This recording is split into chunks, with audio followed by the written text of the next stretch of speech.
Hello दोस्तों, कैसे हो आप सब? बढ़िया। कल हमने प्रश्नावली 1.2 का बेसिक पढ़ा था। आज हम प्रश्नावली 1.2 के बेसिक से रिलेटेड जितने भी क्वेश्चन हैं आज हम संपूर्ण करेंगे। चलो देखते हैं क्या है वे क्वेश्चन। जैसे कि प्रश्नावली 1.2 का पहला क्वेश्चन है कि निम्नलिखित में से कौन से रिक्त समुच्चय के उदाहरण है? कौन से रिक्त समुच्चय के उदाहरण है? हमें इन क्वेश्चनों में यह बताना है कि इनमें से कौन से रिक्त समुच्चय है। रिक्त समुच्चय, मैंने कल आपको रिक्त समुच्चय पढ़ाया था। क्या है रिक्त समुच्चय? क्या है रिक्त समुच्चय? रिक्त समुच्चय, रिक्त समुच्चय। इसके बारे में मैंने क्या बताया था? रिक्त समुच्चय क्या बताया था? ऐसा समुच्चय जिसमें एक कोई भी अवयव नहीं पाए जाते, जिसमें कोई भी अवयव नहीं पाए जाते, अर्थात इन्हें शून्य समुच्चय भी कहते हैं। जिसमें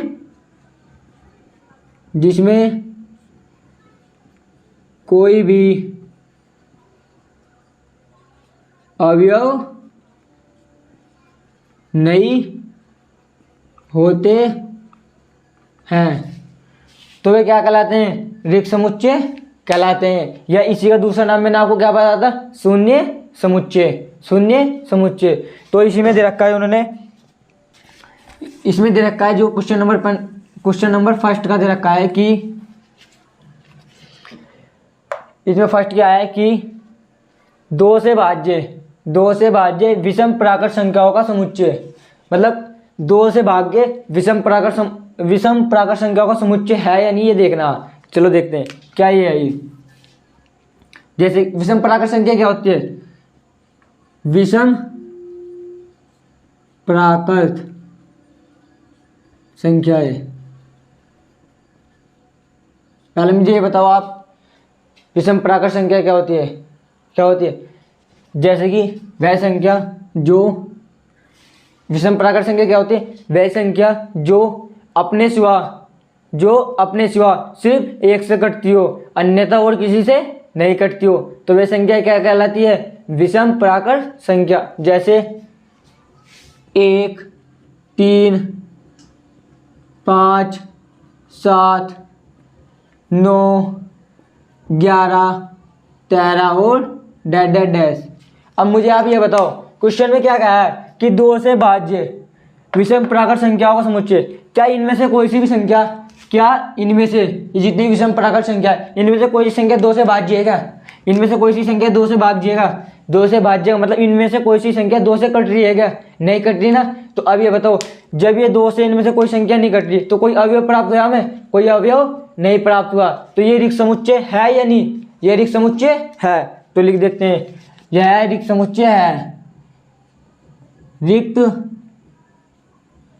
समुच्चय है। रिक्त समुच्चय है। समझ में आ गया रिक्त समुच्चय क्यों है?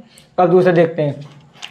दूसरा दिया है उसने, सम अभाज्य संख्याओं का समुच्चय। सम अभाज्य संख्याओं का समुच्चय। अब मुझे ये बताओ, सम अभाज्य संख्या को क्या होती है? सम अभाज्य संख्या, सम उसने दे रखा सम अभाज्य संख्या। अब ये बताओ, सम अभाज्य संख्या, अभाज्य संख्या क्या होती है? अब सिर्फ ये बताओ अभाज्य संख्या क्या होती है? जैसे 2, भाई अभाज्य संख्या 2 से तो स्टार्ट होती है। 2, 3, 5, 7 डैश, ये भी ऐसे चलती रहती है। तो उसने मुझे ये बोला है कि इस क्वेश्चन में सम अभाज्य संख्याओं का समुच्चय। सिर्फ अभी आप ये देखो, सम को छोड़ दो, अभाज्य संख्या देखो, अभाज्य संख्या देखो, ये इतना छोड़ दो, अभी अभाज्य संख्या देखो। अभाज्य संख्या क्या है? 2, 3, 5, 7 वे संख्या जो सिर्फ एक और अपने सिवा किसी से ना कटती हो। वे संख्या जो एक और अपने सिवा किसी और से ना कटती हो, तो ये क्या कहलाती है? समअभाज्य संख्या। तो सॉरी, वे क्या कहलाती है? अभाज्य संख्या। तो इसने क्या कहा है कि हमें सम अभाज्य संख्याओं का समुच्चय। तो सम अभाज्य संख्या इसमें कौन सी? क्या ये सम अभाज्य संख्या नहीं? दो सम भी है और अभाज्य भी है। तो ये क्या है? दो इसमें क्या है? सम अभाज्य संख्या।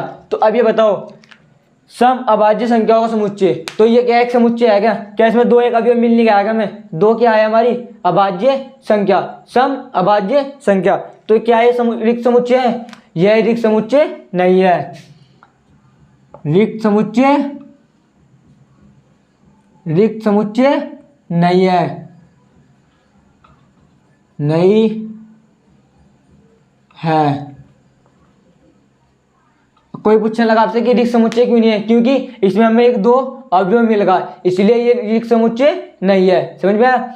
अब दूसरा तीसरा क्वेश्चन है कि एक्स साइडेड एक्स एक प्राकृत संख्या है, एक प्राकृत संख्या है, उसने दे रखा है एक्स की वैल्यू बताओ कहां से कहां तक दे रखी है? आपने गणित में देखो एक्स की वैल्यू उनने एक्स दे रखा है कि एक्स लेस देन 5, एक्स जो 5 से क्या है छोटा, एक्स लेस देन 5 और साथ ही साथ एक्स 7 से बड़ा है और एक्स 7 से बड़ा है। तो ये बताइए क्वेश्चन द्वारा देखते हैं। एक्स साइडेड एक्स एक प्राकृत संख्या है, एक्स साइडेड एक्स एक प्राकृत संख्या है जो एक्स की जो वैल्यू 5 से छोटी है और साथ ही साथ एक्स की वैल्यू जो 7 से बड़ी है। तो 5 से छोटी क्या क्या आएगी हमारी एक्स की वैल्यू? वे भी प्राकृत संख्या क्या क्या आएगी? 1 2 3 4 यही तो आएगी। और इसमें 7 से बड़ी क्या आएगी? 8 9 10 11 12 13 और डैश। आप मुझे ये बताओ उसने हमें क्या बोला?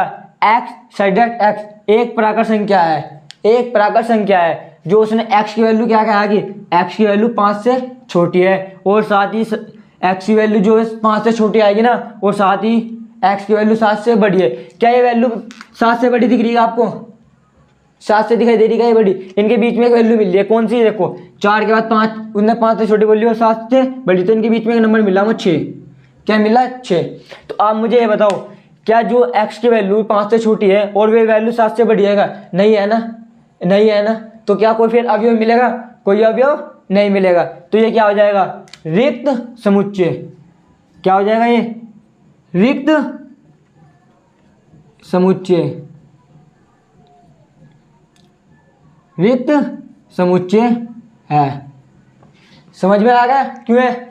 अब देखो अगला क्वेश्चन नंबर 4, क्वेश्चन नंबर पहला का फोर्थ क्या है कि y साइडेड y किन्हीं भी दो समांतर रेखाओं का उभयनिष्ठ बिंदु है, उभयनिष्ठ बिंदु है। पहले मुझे आप ये बताओ समांतर रेखाएं क्या होती है?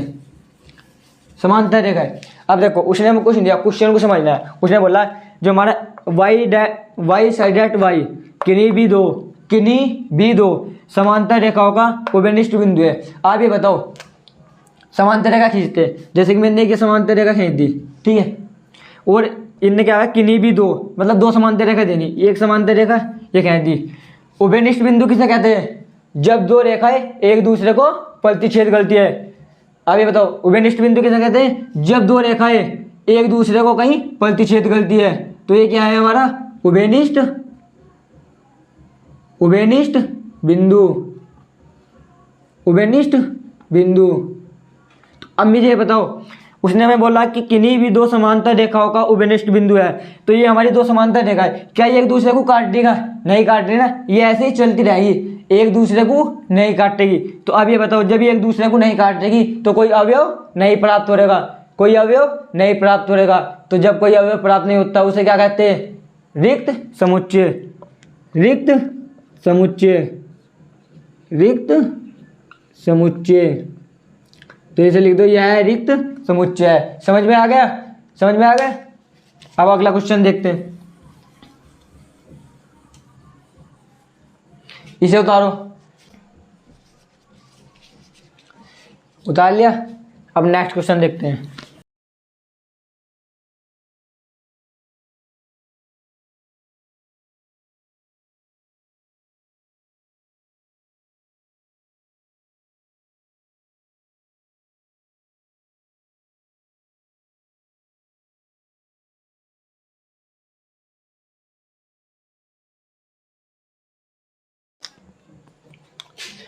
अब क्वेश्चन नंबर 2 क्या कर रहा है हमारा?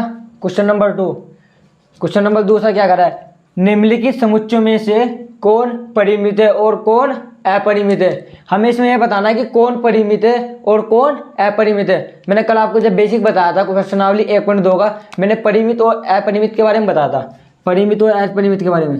परिमित क्या होते हैं? परिमित समुच्चय, परिमित समुच्चय। परिमित समुच्चय क्या होते हैं? वह समुच्चय जिसमें अवयवों की संख्या निश्चित हो। अवयवों की संख्या निश्चित हो, यही बता देना मैंने, निश्चित होती है। मैंने परिमित समुच्चय बताया था ना आपको। परिमित समुच्चय बताया था वह समुच्चय या ऐसे समुच्चय जिसमें अवयवों की संख्या निश्चित होती है, परिमित समुच्चय कहलाते हैं। और अपरिमित क्या बताया था? अपरिमित समुच्चय,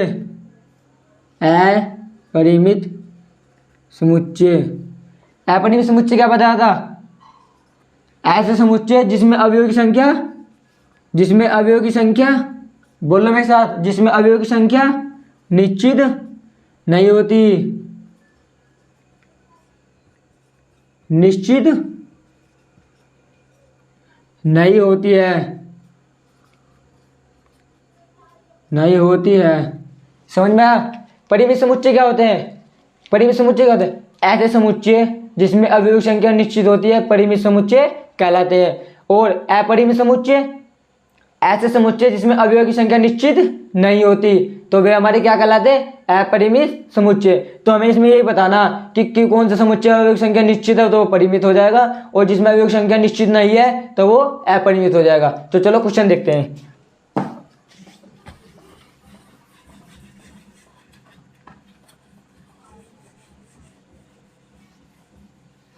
अब मुझे ये बताओ आप, इसने हमें दिया है कि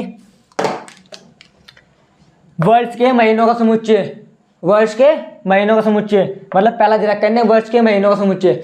आप मुझे ये बताओ वर्ष में कितने महीने होते हैं? वर्ष में कितने महीने होते हैं? 12 महीने होते हैं।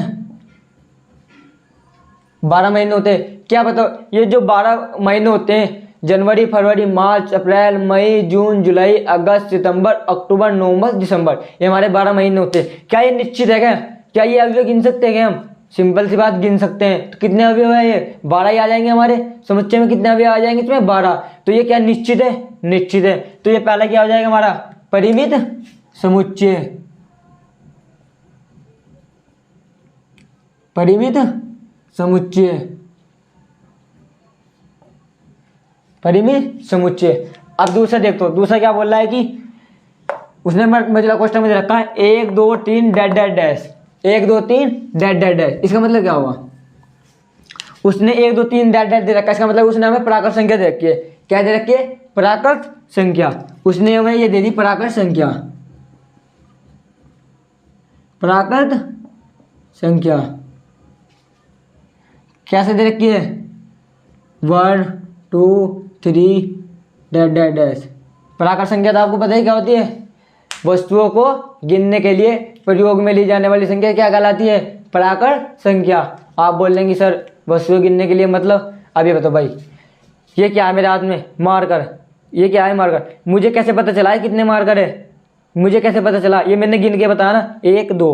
कितने मार्कर है? 2। तो मैंने अभी डेफिनेशन क्या बताई? वस्तुओं को गिनने के लिए प्रयोग में लाई जाने वाली संख्या क्या कहलाती है? प्राकृत संख्या। समझ में आया? तो अब ये बताओ, जो ये प्राकृत संख्या 1 से स्टार्ट दे रखी है, इसमें 1 से स्टार्ट होती है वैसे, 1 2 3 अनंत तक जा रही है। क्या हम प्राकृत संख्या को गिन सकते हैं क्या हम ये बता सकते हैं क्या कि इसमें अवयव की संख्या निश्चित है? बता सकते हैं हाँ या ना?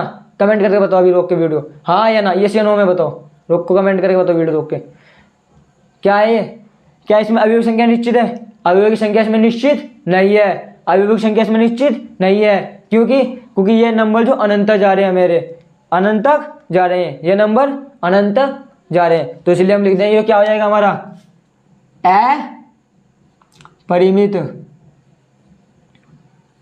अपरिमित समुच्चय, अपरिमित समुच्चय। समझ में आ गया?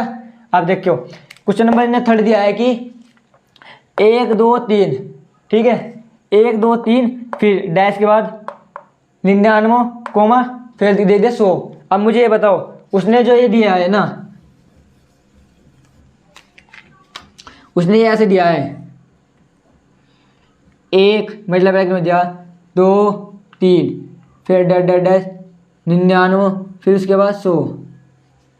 आप मुझे ये बताओ जो हमारी संख्या स्टार्ट हुई है कहाँ से स्टार्ट हुई है 1 से, कहाँ तक जा रही है 1 2 3 डैश डैश डैश 99 100, तो ये 100 तक जा रही है। क्या हम ये बता सकते हैं कि इसमें अवयव संख्या निश्चित है क्या?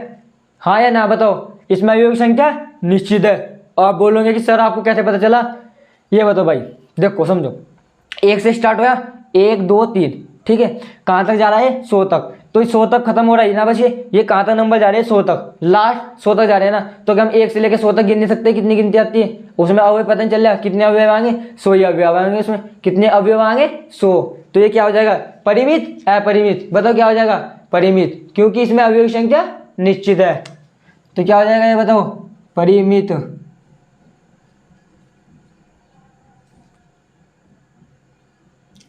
परिमित समुच्चय, परिमित समुच्चय।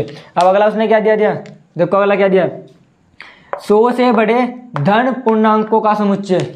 अब मुझे बताओ कि मैंने 100 से बड़े धन पूर्णांक लिए, उसने बोला 100 से बड़े धन पूर्णांक, पूर्णांक आपको पता ही है पूर्ण नंबर जो पूरा नंबर होता है, तो 100 से बड़े धन पूर्णांक कौन कौन से हो सकते हैं? देखो 101 102 103 104 डैश डैश डैश डैश।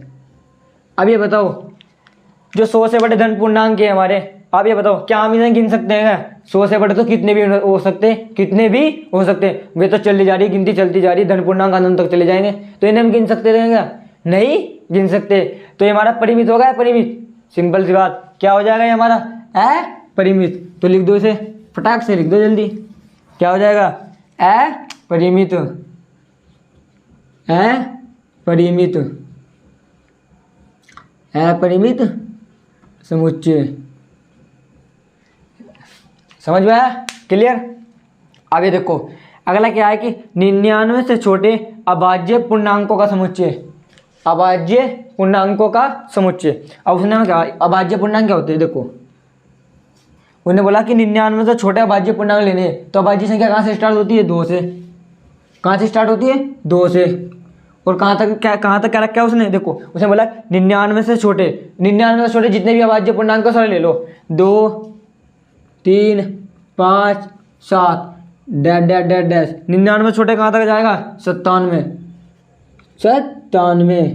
तो अब ये बताओ क्या मैं इन अवयवों को गिन सकता हूँ क्या मैं इन अवयवों को गिन सकता हूँ ये बताओ। आप बोलेंगे कि सर हाँ सिंपल आसानी से गिन सकते हैं कि 2 से स्टार्ट हुआ है और 97 तक जा रहे अभाज्य पूर्णांक है, हम लिख के भी अवयव बता सकते हैं कि कितने अवयव आए हैं, कितने अवयव आए हैं। तो ये हमारा ये बताओ बच्चों परिमित है या अपरिमित? तो आप बोलेंगे सर ये तो परिमित है, हमको चमक गया, तो लिख दो बस परिमित, परिमित समुच्चय। समझ में आ गया? उतारो।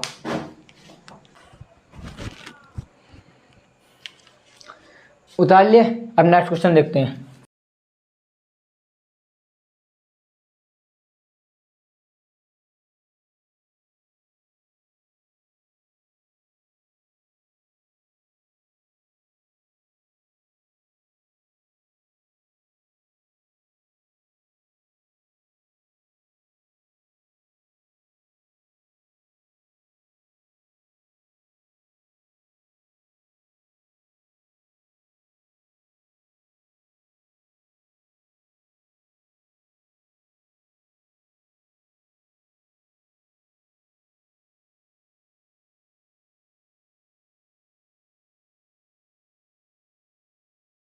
अब क्वेश्चन नंबर 3 क्या है हमारा?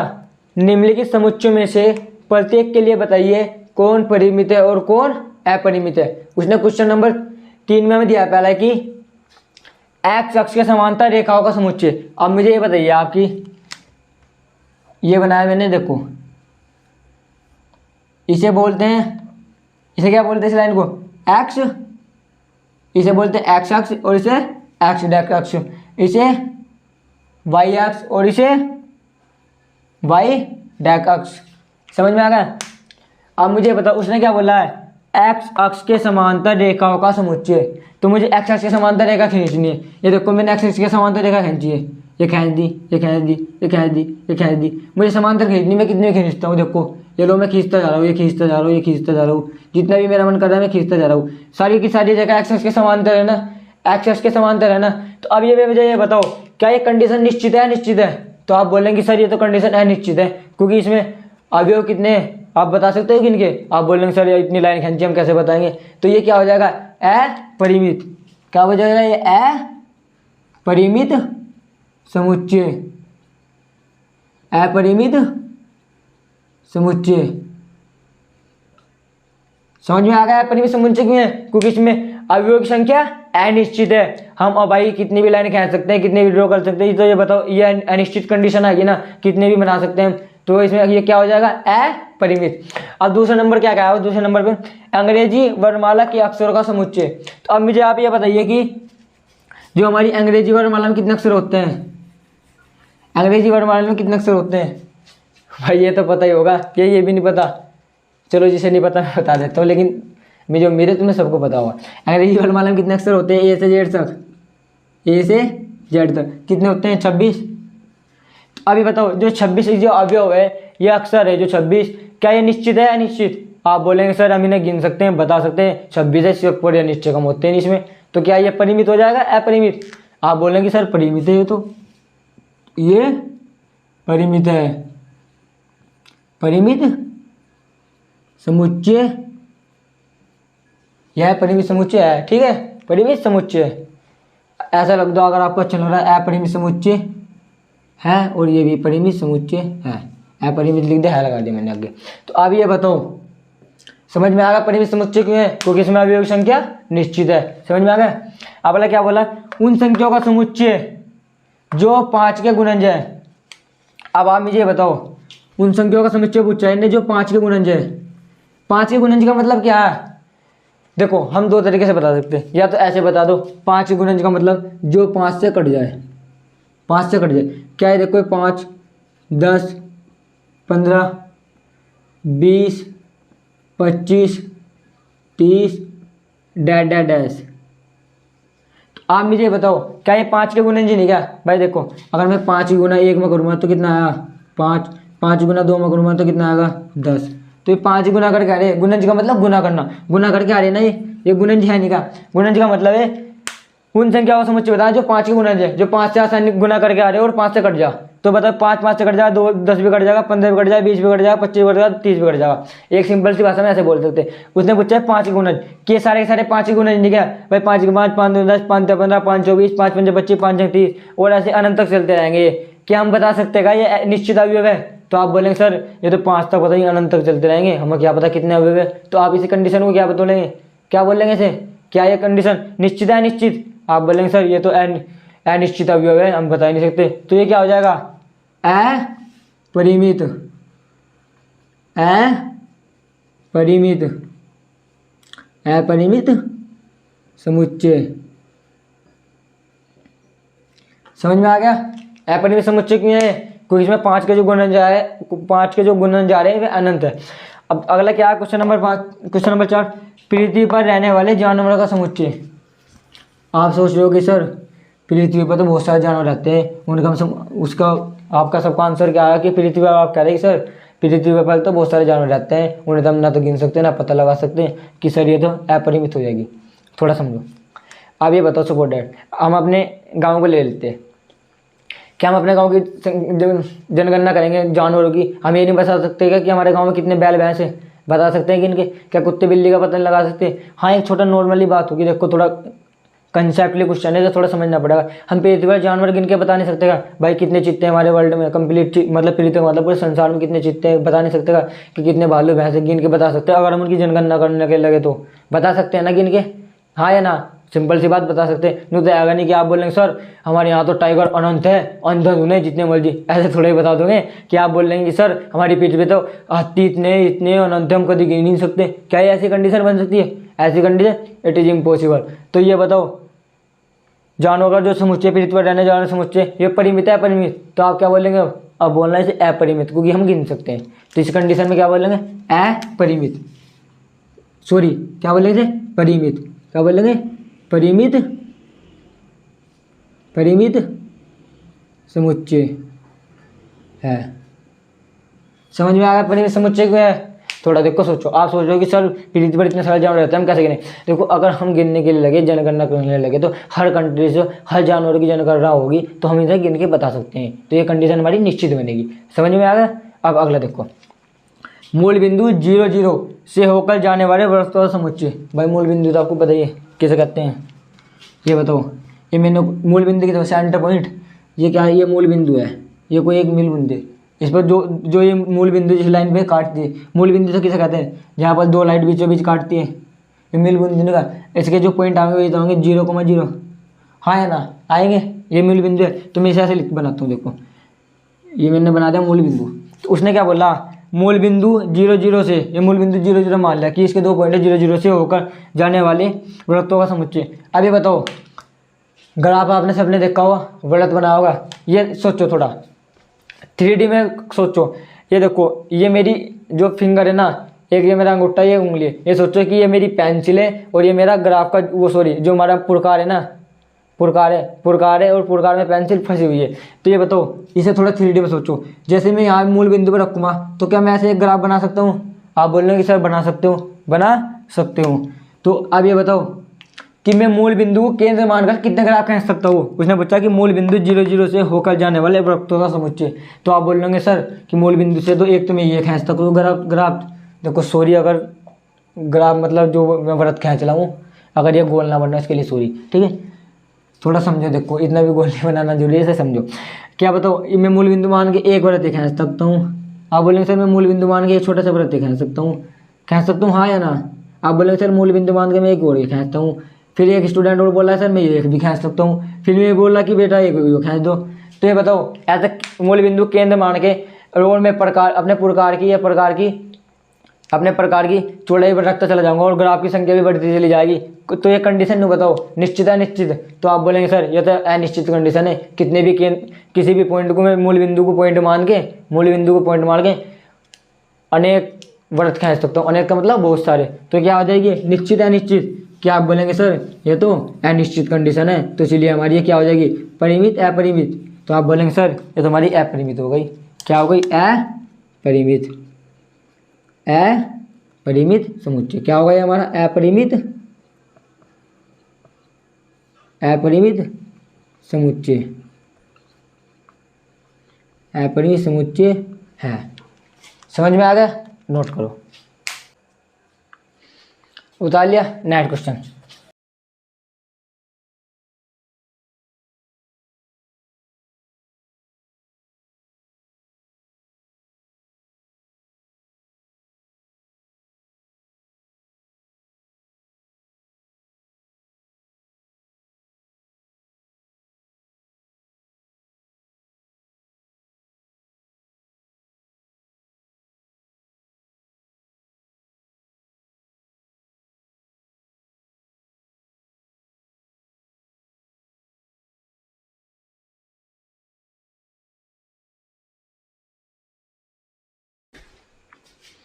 अब क्वेश्चन नंबर 4 क्या है हमारा?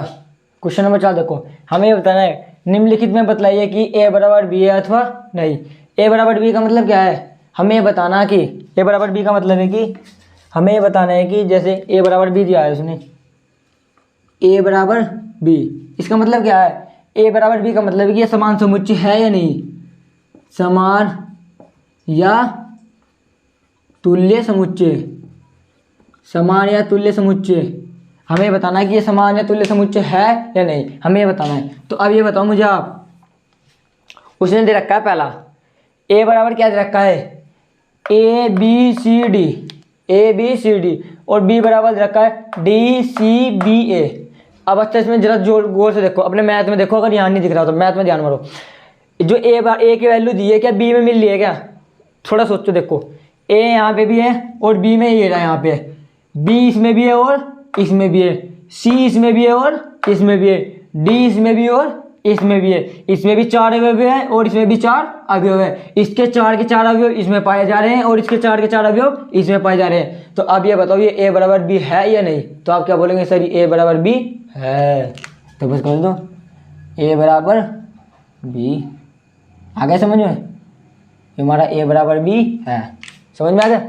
अब देखो अगला क्या है, ए बराबर दे रखा है उसने 4 8 12 16, ठीक है, और उसमें बी बराबर दिया 8 4 16 8 18, ठीक है। अब ये बताओ इसमें ए बराबर बी है या नहीं है। देखो इसमें जो क्वेश्चन में दे रखा है इसमें 4 दे रखा है, इसमें 4 आएगा ये रहा, इसमें 8 दिया, इसमें 8 है ये रहा, इसमें इसने 12 दिया है 12 आएगा, इसमें 12 नहीं है। तो बस एक भी अवयव ना मिलो, एक अवयव ना मिलो तब भी वो ए बराबर बी नहीं होगा। चलो इसमें देखो इसमें 16 भी है, इसमें 16 है, लेकिन अंतर कहाँ पर है, इसमें 12 और इसमें 18 है, इसका 12 इसमें नहीं है और इसका 18 इसमें नहीं है, बस ये अंतर है। अन्यथा देखो 4 अवयव इसमें है, 4 अवयव इसमें है, अंतर सिर्फ कहाँ पे आया है, इसमें 12 है और इसमें 18 है। तो क्या ये ए बराबर बी है क्या? तो आप बोलेंगे सर ए बराबर तो है नहीं, ए बराबर तो है नहीं है, नॉट इक्वल टू है, तो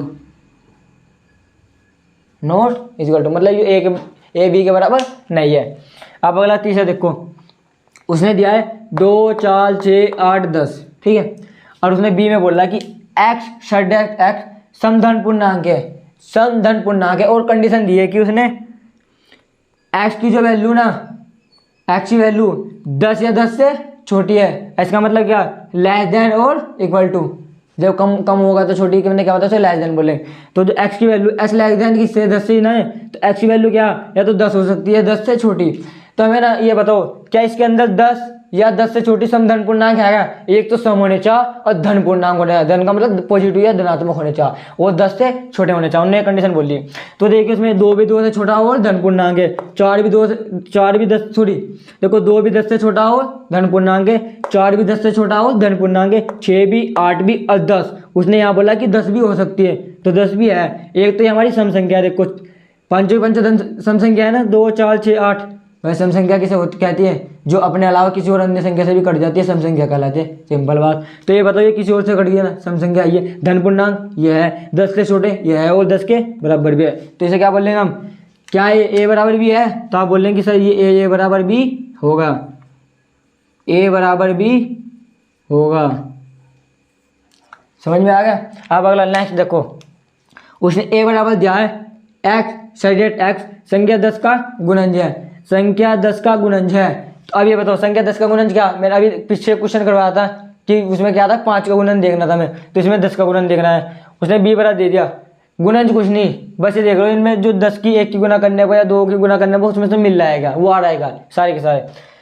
तो अब ये बताओ या ऐसा देख लो कि इसमें 10 से कट रहेगा सबके सब, ये देख लो। चलो अगर सिंपल ये नहीं समझ में आता तो देख लो 10 से कट रहेगा बस, अगर आपको ये भी समझ में नहीं आ रहा तो ये बताओ अगर हम देखते हैं 10 का गुणज एक तो ये ना, 10 का गुणज 20 भी है लेकिन 15 नहीं है, क्या भाई 10 का गुणज है, आप बोल लेंगे सर 10 के पारे में तो 15 नहीं आता, आप ये तो बोल लेंगे कि 10 के पारे में 15 नहीं आता, वो नहीं 25 आता, 10 20 30 तो आता भी है। तो अब ये बताओ ये कंडीशन फॉलो होगी क्या, तो आप बोलेंगे सर ये तो कंडीशन हो नहीं सकती, तो मतलब ए बराबर बी नहीं है, ए बराबर बी मतलब ए बराबर बी नहीं है। आगे समझ में क्यों नहीं है, क्योंकि इसमें 15 25 दे रखे जो 10 के गुणज नहीं होंगे, तो इसलिए ए बराबर नॉट इक्वल टू बी। समझ में आ गया, उतारो, उतार लिया। अब नेक्स्ट क्वेश्चन देखते हैं।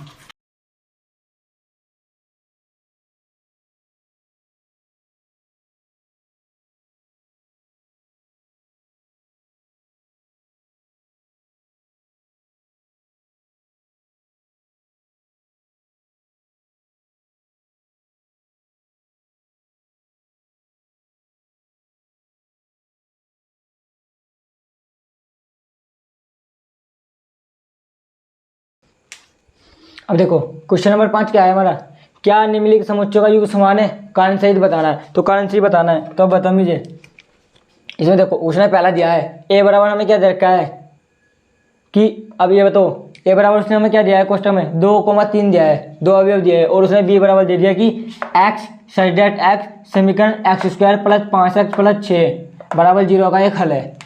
गुणनखंड करने सबको आते हुए तो x square plus 5x plus 6 का गुणनखंड निकाल दें हम, x square plus 5x plus 6 इधर निकालते हैं, यहाँ पे एक्स स्क्वायर प्लस 5x बराबर जो गुणनखंड निकालने सब पे आते होंगे। देखो गुणनखंड कैसे निकलते हैं, देखो 6 की गुना इसमें करो, क्या इसके एक्स क्या एक होगा, एक तो होगा, तो इसका मतलब 6 का 6। तो 6 के ऐसे टुकड़े करो जो जोड़ को या घटा को, 6 के ऐसे टुकड़े करने में जोड़ को या घटा को, हमारा 5x आना चाहिए प्लस का, बस हमें ऐसा करना। चाहे गुना कैसे कर लो, 6 के ऐसे टुकड़े कर लो या तो जोड़ को या घटा को, प्लस के 5x बचना चाह, तो हमने 6 के टुकड़े करे कि 3 + 2, 3 + 2 बराबर, देखो 3 + 2 करेंगे 5 आ जाएगा, और 3 गुना 2 करेंगे हमारा कितना आ जाएगा 6। अभी बताओ जोड़ को 5x आ जाएगा, 5 आएगा हमारा, और गुना कर को हमारा 6 आएगा, तो आ गया ना भाई। तो अब इसे निकाल देते हैं, देखो कर दे x² + x, कितने करे 3 + 2 + 6 बराबर 0। अभी बताओ x² x के अंदर गुना होगी 3x + 2x + 6 बराबर 0। अभी बताओ यहाँ से कॉमन क्या आ रहा है, देखो कॉमन क्या आ रहा है, सिंपल जो है कॉमन लेना आता होगा, इसमें से x कॉमन आ जाएगा, तो अंदर क्या बचेगा x प्लस, यहाँ क्या बचेगा x/3। अब यहाँ से x बाहर चला गया, +2 बचेगा। आपने एक रूल सुना होगा, देखो या तो आप ऐसे बोल दो जो इस ब्रैकेट में बनेगा वो अगले ब्रैकेट में बनेगा, या ऐसे बोल दो, या फिर आप ऐसे बोल दो, देखो अब इसमें से देखो मैंने कॉमन क्या लिया, इसमें से 2 कॉमन ले लिया, तो इसमें यहाँ क्या बचा, एक x बचा, तो जब यहाँ से 2 कॉमन गया तो यहाँ क्या हो जाएगा, यहाँ 3 बच जाएगा भाई, 2 × 6 बराबर 0। अब इसमें से पूरी में से क्या कॉमन आ रहा है, x + 3, x + 3। तो अब मुझे ये बताओ आप, जब यहाँ से x + 3 दोनों में से कॉमन गया तो क्या बचेगा, x + 2 बच जाएगा हमारा, x + 2, ठीक है, किसके बराबर चला है 0 के। तो अभी इन्हें 0 के बराबर रख देते हैं, ऐसे मैंने रखा x + 3 बराबर 0, और x बराबर कितना आ जाएगा -3, एक तो हमारा अवयव आएगा, और दूसरा हमारा क्या है x + 2 बराबर 0। तो दूसरा क्या आ जाएगा हमारा x बराबर -2। तो हमारी वैल्यू क्या आई है, हमारी वैल्यू क्या आई है x की, एक तो हमारी -2 आई है और एक -3 आई है। अब मुझे ये बताओ क्या ये जो ये अवयव जो आए, एक -k + 1 दोनों -k जो ये आए हैं, क्या ये इसमें मिल रहे हैं क्या देखो, क्या a बराबर जो 2 और 3 है, ये क्या ये -2 और इसके बराबर है क्या, आप मुझे बताओ क्या ये युग्म समान है? तो आप बोलेंगे सर ये तो मिल नहीं रहा है, तो ये हमारा क्या हो जाएगा, क्या निम्नलिखित समुच्चय युग्म समान है, तो आप क्या बोलेंगे कि a बराबर b के नहीं है। तो यहाँ लिख देते हैं आंसर, यहाँ पे लिखते हैं बराबर में a बराबर ≠ b, ठीक है। उन्होंने पूछा है कारण सहित बताइए, तो कारण सहित बताइए, लिखो अपनी कॉपी में a बराबर ≠ b, ये उतार लिया, लिखो से a बराबर ≠ b, क्योंकि a के अवयव b में नहीं पाए जाते हैं, क्योंकि a के अवयव b में नहीं पाए जाते हैं, तथा b के अवयव a में नहीं पाए जाते हैं, तथा b के अवयव a में नहीं पाए जाते हैं। समझ में आ गया, लिख लिया। अब नेक्स्ट करते हैं।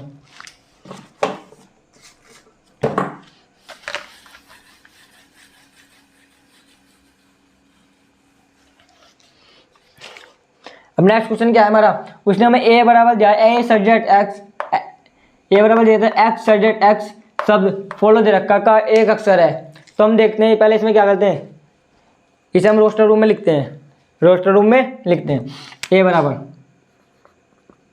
रोस्टर रूम में कैसे लिखेंगे, मैंने बताया था आपको पहले रोस्टर रूम में कैसे लिखते हैं, कि पहले तो मर्ज ब्रैकेट लगाते हैं, लगा दें, फिर अब प्रत्येक एक अवयव को एक बार लिखेंगे, दोबारा रिपीट नहीं करेंगे, मतलब पुनरावृत्ति नहीं करनी। तो एक क्या आ रहा है इसमें एफ लिख दिया, फिर कोमा लगाएंगे, फिर क्या आ रहा है ओ लिख दिया, फिर कोमा लगाए, फिर एल, फिर कोमा लगाए, एल एक बार आएगा दोबारा नहीं आएगा, क्यों, पुनरावृत्ति नहीं होगी।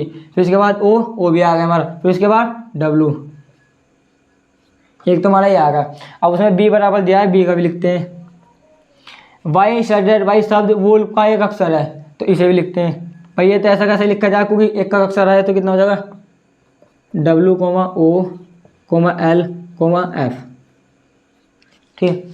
अब मुझे ये बताओ क्या जो इसकी एक या भी हमने रोस्टर रूम में लिखने के बाद आए हैं, क्या ये बी में पाई जा रहेगा, चेक करते हैं। एफ यहाँ पे भी है, यहाँ पे भी है, ओ यहाँ पे भी है, नीचे भी है, ओ एल अपर भी है और यहाँ नीचे भी है, डब्ल्यू यहाँ पे भी है और यहाँ पे भी है। तो इसका मतलब क्या हुआ कि बी के अवयव ए में है और ए के अवयव बी में है, तो ए बराबर बी है। तो यहाँ लिख देंगे, यहाँ बराबर करके यहाँ से लिखें चूँकि, ऐसा करेंगे चूँकि, फिर लिखें ए बराबर बी, ए बराबर बी। अब उनने पूछा कि कारण बताइए, तो कारण लिख दो बस, ए बराबर बी। कारण क्या होगा, क्योंकि जो रोस्टर ए के अवयव हमारे आए हैं ना, तो लिखो, अब लिखो आंसर में, क्योंकि समुच्चय ए के अवयव समुच्चय बी में पाए जाते हैं।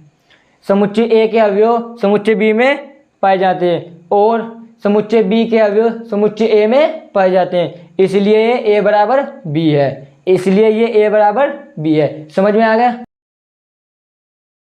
अब नेक्स्ट क्वेश्चन देखते हैं। देखो क्वेश्चन नंबर 6 क्या है हमारा, नीचे दिए हुए समुच्चयों में से ये उसने हमें समुच्चय दिए हैं, समान समुच्चय का चयन करना। समान समुच्चय आपको पता है, जब दो समुच्चय के अवयव एक दूसरे में पाए जाते हैं समान समुच्चय कहलाते हैं। बहुत बार बता दे समान समुच्चय क्या होते हैं, कमेंट करके बताना कि समान समुच्चय क्या होते हैं। आपको डेफिनेशन लिखनी है जरूर पक्का, ठीक है। मुझे भी तो ये पता चलना चाहिए कि मेरे बच्चे कैसे पढ़ रहे हैं, समझ में।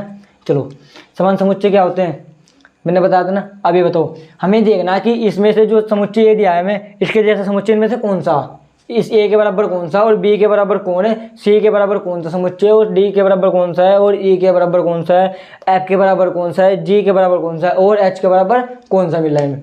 तो ये बताओ मुझे, ए बराबर क्या दिया है उसने, ए बराबर दिया हमें 2 4 8 12।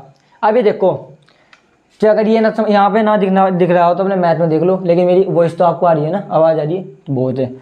ए बराबर क्या है, अगर साफ दिखाई दे रहा तो देखो, ए बराबर क्या दे रखा है उसने 2 4 8 12। यहाँ ध्यान करो सारे, यहाँ देखो, यहाँ देख लो भाई, कहाँ देख रहे यार तुम, यहाँ देखो ए बराबर क्या दिया है 2 4 8 12, ठीक है। अभी देखो क्या इसके जैसा भी किसी में आया क्या, बी में देखते हैं, बी में तो शुरू में ही होगा, देखो एक है, एक तो इसमें कहीं है नहीं, ये तो मिलेगा नहीं। और नीचे देखते हैं, इसमें देखते हैं, इसमें 4 है लेकिन इसमें 2 नहीं है और इसमें हमारा क्या नहीं है 4 है, इसमें 2 नहीं है हमारा, ठीक है, तो इसमें भी नहीं मिलेगा। अब इसमें देखते हैं, इसमें 2 भी है और 4 भी है लेकिन 8 नहीं है, इसमें भी नहीं मिल रहा, इसमें भी नहीं मिल रहा, इसमें भी नहीं मिल रहा, तो ए किसी के बराबर नहीं आया।